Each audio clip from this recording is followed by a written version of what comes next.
Jerusalem, September 15th, 2025.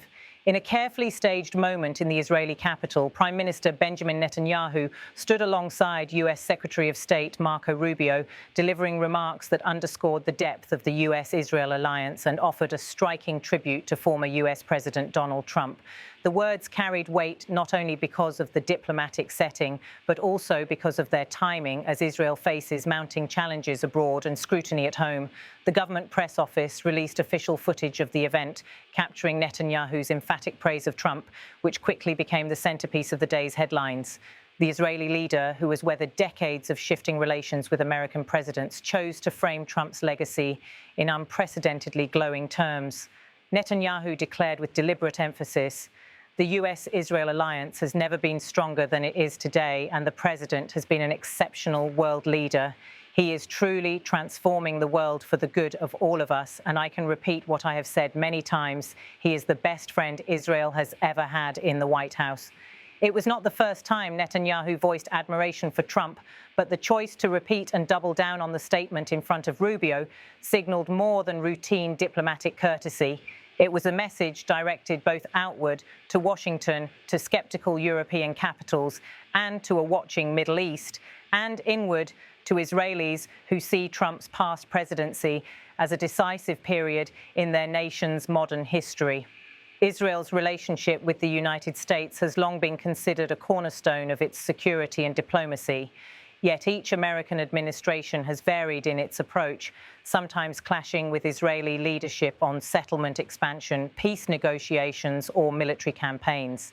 Against this backdrop, Netanyahu's words stood out not only for their intensity, but for their historical framing.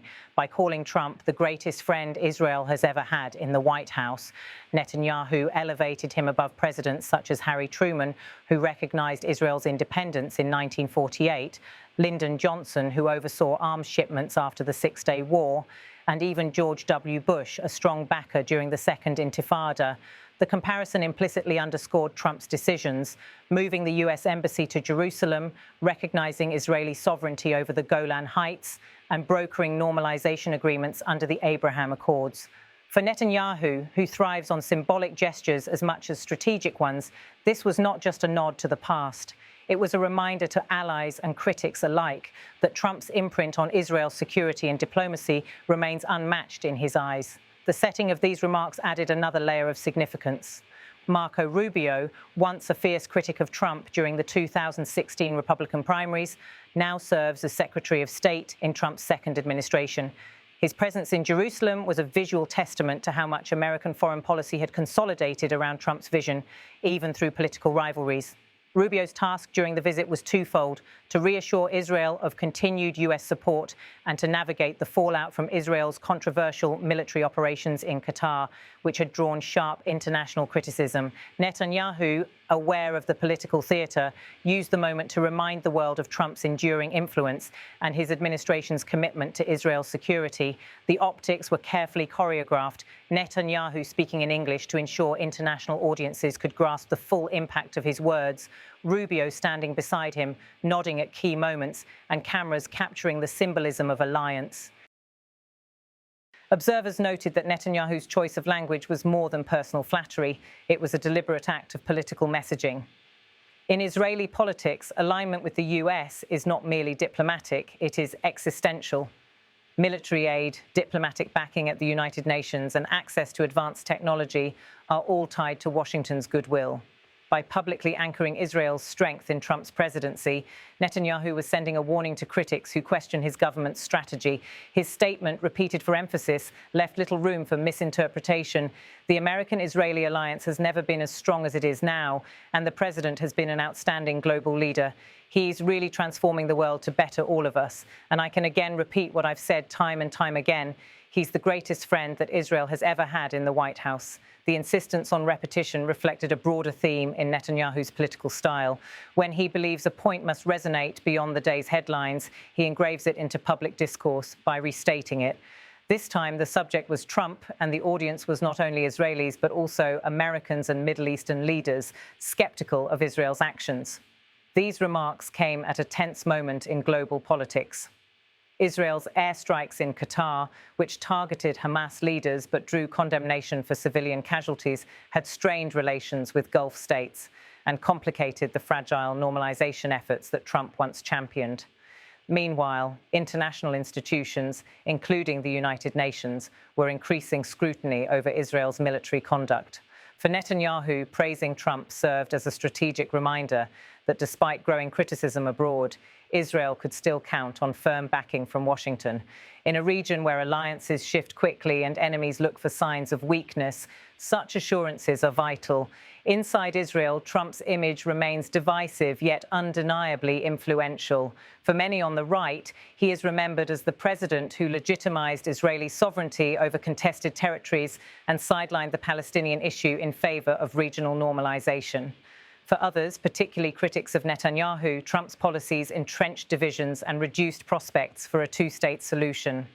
Netanyahu's framing of Trump as a transformative world leader who improved the global order for the good of all of us was therefore both a political defense of his legacy and a gamble. By tying Israel's future so closely to Trump's reputation, Netanyahu risked alienating critics abroad who see Trump as destabilizing. Yet for his core audience, both in Israel and among American evangelicals and conservatives, the statement was electrifying. Interestingly, Rubio himself did not immediately respond to Netanyahu's effusive praise of Trump. His silence, combined with subtle nods, suggested a careful balancing act. As Secretary of State, his role demands broader engagement with allies and adversaries alike, often requiring nuance. Yet standing alongside Netanyahu, he allowed the Israeli leader's words to dominate the narrative, ensuring that the spotlight remained on the symbolic relationship between Trump and Israel. This silence may have been strategic. By not diluting Netanyahu's message, Rubio reinforced it indirectly. Diplomacy often involves as much in what is left unsaid as in what is spoken. Domestically, Netanyahu's remarks were aimed at bolstering his political standing during a turbulent period. His government faces ongoing protests, economic pressures, and criticism over its handling of regional conflicts. By invoking Trump as Israel's greatest ally, Netanyahu reminded voters of his ability to navigate international power dynamics and secure American backing at crucial moments. The message was clear. No matter the criticism at home or abroad, Israel's strategic lifeline to Washington remains intact under his leadership. Ultimately, the statement was not only about Trump or even the US-Israel relationship. It was a message to the world that Israel continues to anchor its security in its closest ally, regardless of shifting geopolitical winds. It was also a signal to regional adversaries, Iran, Hamas, Hezbollah, that Israel's bond with Washington is not weakening, even amid controversy. Netanyahu's choice of words ensured that the headlines would capture his central point.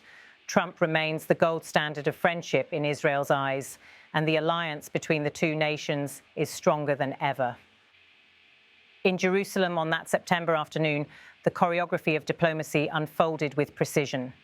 Netanyahu's words echoed across news networks, reverberating far beyond the press room. To his supporters, it was a reminder of his statesmanship and ability to secure Israel's future. To his critics, it was a political maneuver that risked oversimplifying complex realities. Yet the statement, delivered twice without hesitation, captured the essence of Netanyahu's political style: emphatic, calculated, and steeped in symbolism. By declaring Trump the greatest friend Israel has ever had in the White House, Netanyahu etched another chapter in the long, complicated story of US-Israeli relations.